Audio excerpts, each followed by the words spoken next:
Today, we're diving into a mystery that brings together ancient religion, modern myth, and one of the world's most incredible places, Mount Kailash. Now, it's a lot shorter than Mount Everest, but here's the thing, it's never been climbed. So why?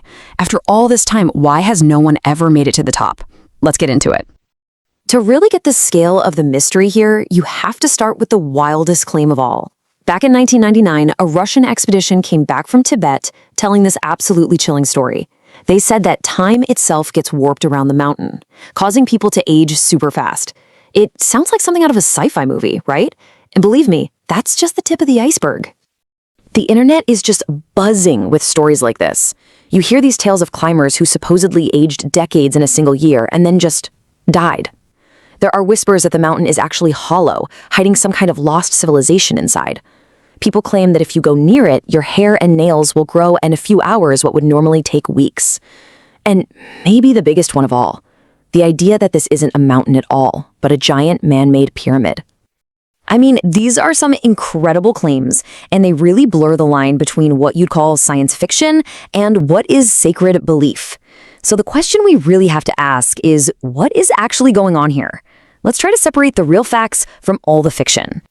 Okay, first things first, the basics.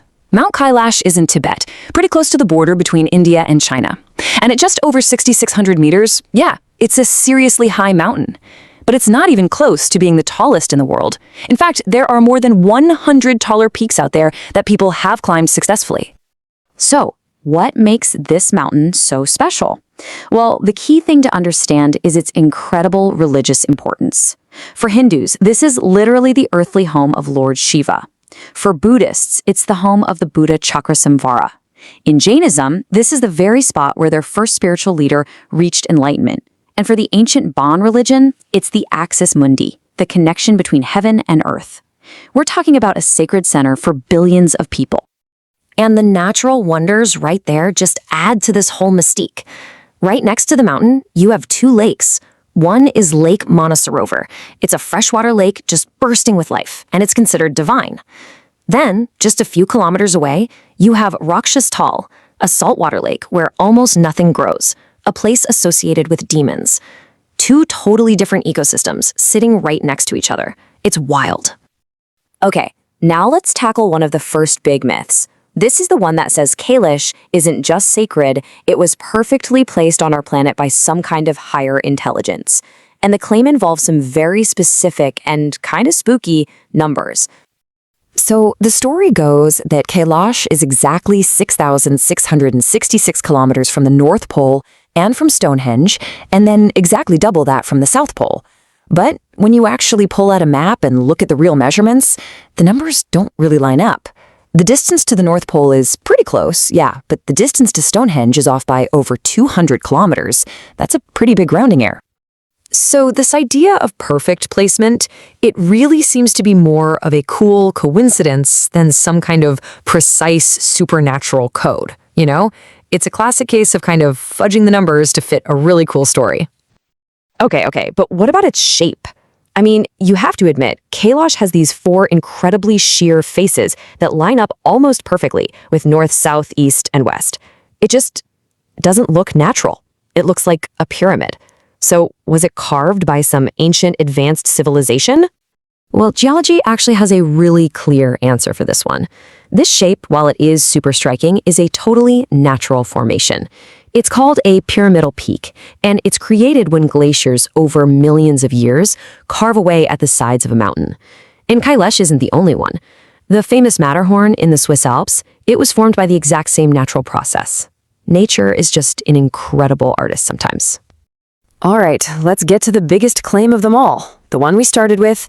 This idea that time itself just bends at Kailash, that spending 12 hours there is like living for 2 weeks. I mean, does this just defy everything we know about physics? The short answer is, yeah, it completely defies physics. According to Albert Einstein, the only two things that can really mess with the flow of time are moving close to the speed of light or being near something with absolutely insane gravity, like a black hole. Mount Kailash has neither of those things. There is zero scientific evidence of any kind of weird magnetic field or energy that could cause this to happen.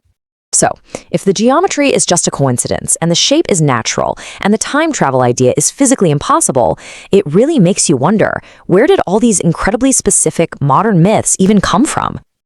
Well, it turns out most of these stories can be traced back to one guy and his expedition in 1999, a man named Dr. Ernst Moldashev. But here's the really important detail. Dr. Moldashev wasn't a physicist or a geologist or a historian. He was an ophthalmologist, an eye surgeon.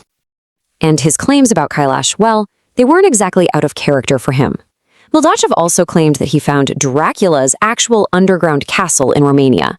He believed that mermaids and vampires were real, he called the theory of evolution nonsense, and he insisted there were telepathic superhumans living in India.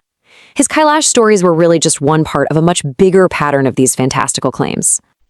And that super dramatic story we started with, the 4 Siberian climbers who aged and died, it's a total fiction. There are no names, no records of their expedition, no death certificates, nothing. The story first showed up in a Russian tabloid newspaper right after Moldashev's trip, and it just spread from there. In fact, the Russian Mountaineering Federation has officially stated that no such expedition ever even happened. So if it's not some invisible force field, or a time warp, or a supernatural barrier, what is the actual reason that after all these thousands of years, no one has ever stood on the peak of Mount Kailash? The answer is actually beautifully human. Back in 1985, the Chinese government offered Reinhold Messner, who is arguably the greatest mountaineer in history, permission to climb Kailash. This is the guy who was the first person to climb all 14 of the world's 8,000-meter peaks. If anyone could do it, it was him. But he refused. He said this: the whole idea of conquering a place that was so sacred to so many people just felt fundamentally wrong to him. And that one act of respect basically became a movement. The world's top climbers, one by one, all voluntarily chose not to even attempt Kailash. It was a sign of respect. Then, in 2001, a Spanish team actually did get a permit, and the international outcry was so huge that the Chinese government was pressured to cancel the whole thing, and they put a permanent official ban on any and all climbing on the mountain. So, you see, the truth is actually way more amazing than the fiction. There's no mystery force field protecting Kailash. The force protecting it is us. The real miracle here is a global collective agreement, a powerful act of human reverence for belief, for culture, and for the sacred. And that just leaves us with this fascinating thought to chew on. In an age where we're mapping the deepest parts of the ocean and we're planning missions to other planets, what does it mean that we could all, collectively, look at one place on Earth and just agree, you know what, this one we leave alone? It's a pretty powerful testament to our capacity for respect and awe, isn't it? Thanks for watching.